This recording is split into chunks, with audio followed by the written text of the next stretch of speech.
Dating pool has gotten so bad that people will do literally anything to avoid re-entering it. Like, you cheated on me again when I specifically asked you not to. If you do that even 2 or 3 more times, I will seriously consider leaving you, maybe. So don't do that too much. Dating has gotten so bad that people will tolerate anything just to avoid starting over. And that's no joke. That's trauma bonding with Elise. Because listening to what she just said, you cheated on me again, and if you do it 2 or 3 more times, I might leave. Maybe. Where is the self respect? That young lady is minimizing her own self worth. Psychologically, what's happening here is avoidance coping. The fear of the dating pool feels worse than the reality of disrespect, so the brain rationalizes staying. But here's what's up: every time you threaten to leave and don't, you teach your partner exactly how little effort is required to keep you, and effort follows consequences. Just like B.F. Skinner's operant conditioning around reinforcement and punishment, no positive punishment, which is adding an unpleasant stimulus following an undesired behavior. Positive punishment in a relationship is crazy because it's like, babe, every time you leave the dishes in the sink, I'm adding one more throw pillow in the bed. And if being alone feels scarier than being disrespected, and trust me, I understand the dating pool has pee in it. The problem isn't the pool, it's your standards. If this is hitting a nerve, that's not an accident. I'm a licensed therapist and doctoral candidate, and this channel breaks down dating, relationships, and emotional patterns using real psychology, not internet hot takes. If you want smarter conversations about love, effort, and self worth, hit subscribe, like this video, and stay tuned. We're raising standard together. Now back to the video. Because the idea of a 10 is fictional. Because it's based on perception and not logic. This whole rate your scale on a scale of 1 to 10, right? We see that as a system of logic because it embraces numbers. Yet, we can't agree on someone who is a complete 10. It is impossible to do so because everyone has different taste and standards. This clip, she sounds confident, and honestly, parts of it are. She was told, "You're not a 10." Her rebuttal? The idea of a 10 doesn't exist. And psychologically, she's right about one thing: attractiveness is subjective, not logical. The brain doesn't fall in love through spreadsheets. It responds to familiarity, chemistry, values, voice, timing, and things you can't rank clearly on a scale. But here's where the whole 1 to 10 framework actually messes up in dating. When we rate people, we turn attraction into performance instead of connection. Suddenly, it's not, do I feel safe and understand this person? It's, am I hot enough to earn effort? Am I a high value man enough to be chosen? And that's dangerous because effort doesn't come from someone thinking you're a perfect 10. Effort comes from emotional attachment, curiosity, and investment over time. Plenty of people get rated highly and still get treated poorly. And plenty of people who don't fit some imaginary ideal are deeply loved and prioritized. The real question in dating isn't, am I a 10? It's, do I feel chosen without having to compete? Do their actions match their interests? Is effort consistent, not conditional? Not about ranking, but most importantly, compatibility. Because the moment dating turns into scorecard, intimacy turns into anxiety, and nobody wins. Yo, I cannot deal with no man who got no strict ass program. You mean to tell me I mess up one time and then you ready to just throw me to the wolves? I don't get no chances. I just got hired. I'm a new hire. I don't know how this goes. I don't even have room for improvement, training, nothing. Oh, I don't think this is going to work out. This right here, this is actually a very real fear. If she was physically or verbally abusive, sorry you went to orientation and you read the new hire manual and still broke the rules, you're gonna get fired. And on the other hand, if it's not about boundary breaking, one mistake should make your immediate discard. Healthy relationships have a repair process. There's space for learning, feedback, and course correction. And the new hire analogy is spot on psychologically.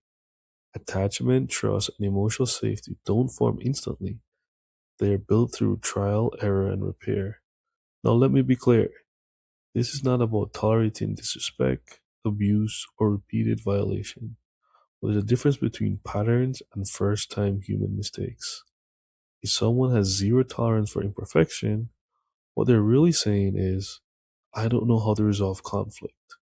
I equate mistakes with threat. I expect performance, not a partnership. And there's no intimacy, just dread. Because if you're constantly afraid of being fired instead of coached, you stop being authentic, you stop growing, and worst of all, you stop trying. Real security comes from knowing I can mess up and be accountable and still be valued. If there's no grace, there's no safety, and without safety, there's no love.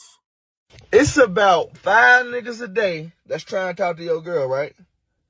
So that means it's about 35 niggas per week, which also means that's about 140 niggas per month, which also means that's about 1,060 niggas that's in your girl DM per year that's trying to talk to her. And you really think out of those 1,160 niggas she turning down every last one for you? You's a damn fool. The fuck?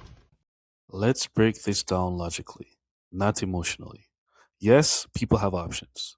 Not just women, people. But the assumption here is flawed. Access is not the same thing as desire. Attention is not the same thing as opportunity. And options are not the same thing as intention. Someone can have 1,000 people in their DMs and still choose one person. Because commitment isn't about scarcity, it's about aligned values.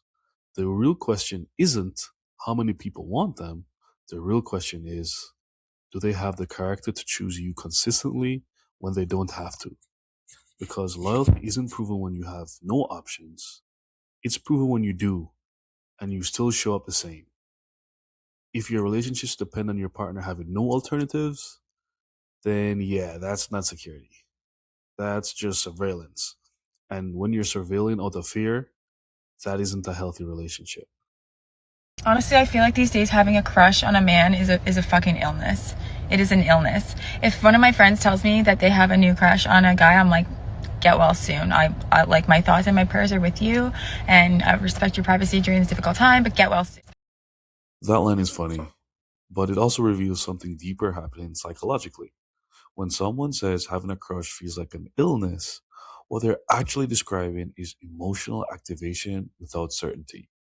Crushes light up the brain's dopamine system, the same reward circuitry involved in anticipation, novelty, and intermittent reinforcement. That means you're not responding to the person as much as you're responding to the possibility of them. Your mind fills in gaps, idolizes traits, and builds a fantasy version before reality has enough data to confirm it. So when people joke that a crush is a disease, what they're really saying is, I feel out of control and I don't like it. Because psychologically, crushes can temporarily lower critical thinking. Research shows that early attraction reduces activity in the brain regions associated with judgment and increases activity in reward pathways. What that really means, or in just translation, your brain is literally biased in their favor. But here's the key distinction. A crush is not a problem. Unexamined emotional investment is. There's nothing wrong with liking someone. The risk happens when attraction becomes attachment before evidence. That's when people ignore red flags, overextend emotionally, or attach potential instead of behavior. So instead of saying that having a crush is a sickness, the healthcare question is, do I like who they actually are, or I'm in love with the possibility of who they could be? Because mature love isn't built on butterflies, it's built on experience. My mentality is that, oh, we've been married for 4 years. The next step is we gotta get married. A lot of us do it because we were programmed to. But let me explain the difference in why you date and why you marry. You date because you like somebody. You like their company. They fill some type of space or play some type of role in your life. And you can date for however long you want, some type of time. Marriage was originally created to strengthen the families involved by combining assets. Marriage is supposed to be strengthened strengthening you as an individual, you two as a unit, but also your entire family and legacy. So you marrying that person that just perpetuates your generational trauma just because you love them is weakening your bloodline, which hell, you could have done that without a ring on your finger. So when I said that marriage is a luxury that only the growth-minded can afford, what I was saying is that you have to be willing to get stronger, and you have to be willing to help your partner get stronger, because if you guys are not fighting to move forward, marriage will only pull you back. So if you like each other, just date. But don't get married unless both of you are ready to build something bigger than the two of you and your temporary feelings. Most people think dating is supposed to naturally lead to marriage. It's not. Dating is about enjoyment. You like someone, you enjoy their presence, they add something to your life. Dating is a process to learn more about yourself, your preferences, and your icks. Marriage is different. Marriage is a construct. It's not just about feelings, it's about whether two of you can actually build something bigger than the both of you. Nobody says this out loud. Love can exist without somebody wanting to be with you. You can love spending time with someone that makes you laugh, love being intimate with them, but a marriage is a bigger commitment. A marriage doesn't fix problems. It multiplies whatever is there. If there's peace, it grows. If there's dysfunction, that grows too. That's why time doesn't qualify someone for marriage. Alignment does. So yes, date who you like, but don't marry someone unless you both are ready to grow, build, and move forward together. Because feeling starts relationships. Visions sustain them. If any of this resonated with you or made you rethink how you approach dating and relationships, go ahead and like the video so more people actually see this message. Subscribe if you want more grounded, honest takes on dating without the games, gimmicks, or fantasy advice.